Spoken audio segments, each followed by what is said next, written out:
Lifetime only a 125 hitter off Justin Verlander.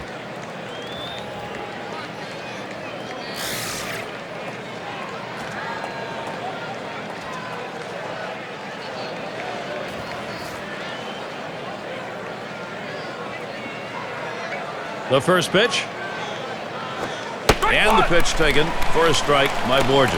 Well, against this guy in this situation, Gary, you've got to go with the changeup.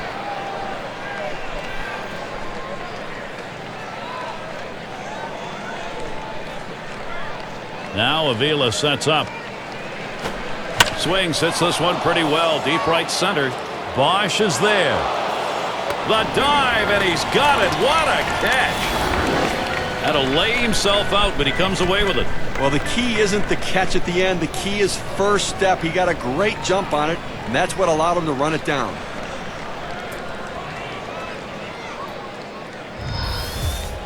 So with one away, it'll be Eric Ibar. Flew out last time.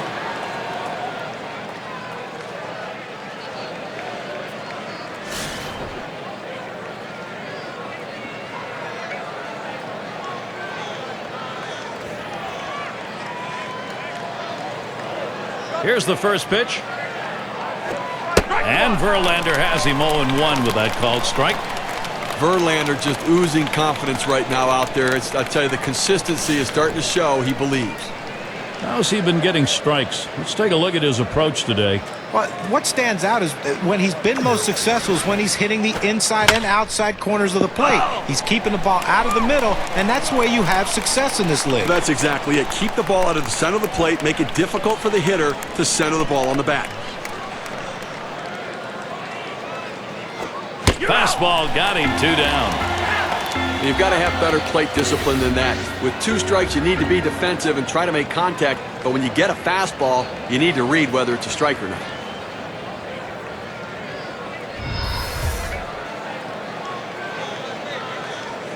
Two outs in the box.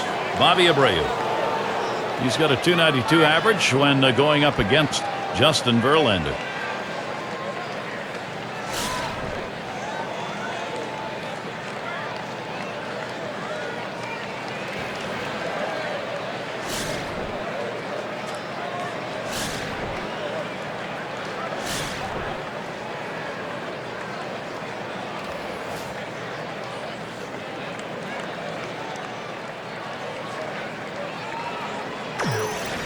Here's the delivery. Outside as Abreu takes it for a ball.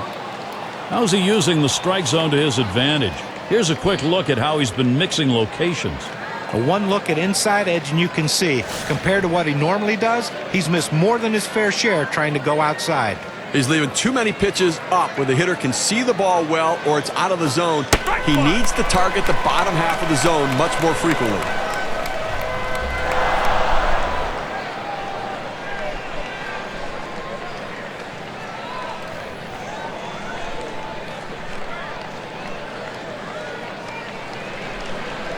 One pitch.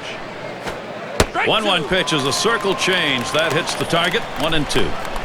Well, a changeup right there hit a good spot. You want to keep that down in the zone so even if they swing at it, it stays in the ballpark.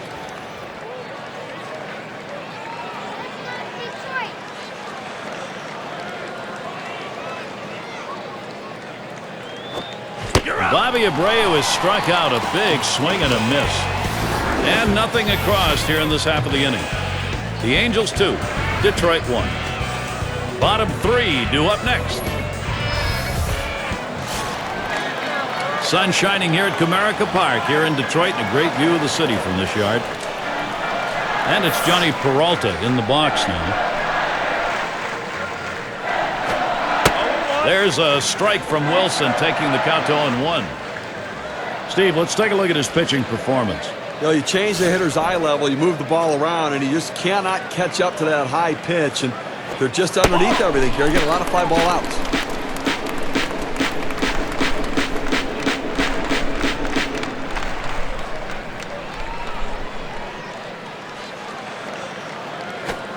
Ooh, tough to lay off there, but it's 2-1.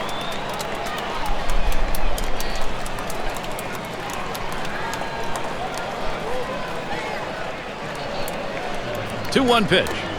Now Peralta, the 3-1 count.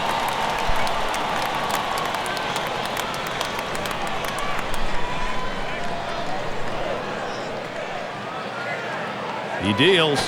That misses, ball 4. The potential tying run on base. Good discipline by the hitter to lay off the high pitch and take his base. That'll bring Delman Young up.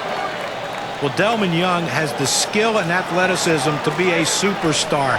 And once he puts it all together, you're going to see him reach that status. He had already driven in 100 runs in his career. I think he has the ability to be a 30-homer guy also. Gary, that walk right there is the tying run in this game. That's not how you want to make the opposition do it. Make them earn it. On the way. Swing and a miss, and a ball inside for strike 1.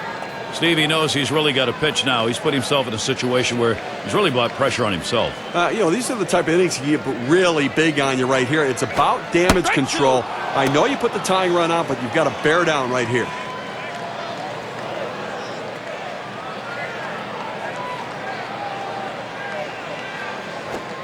And that's high, 1-2. Now, let's take a moment to see how this pitcher has been mixing up his pitches. John, Steve, what do you think about how he's done?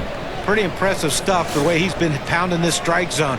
It's an indication of the performance we're seeing from him. You don't have success without good use of mixing location. John, I agree. I think that he's kept hitters off balance. Every once in a while, I don't like the pitch selection, but he's executed that pitch even when it was the wrong one. That's a pretty fast pitch right there, and hard to get that much break on it. It's Rayburn at the plate.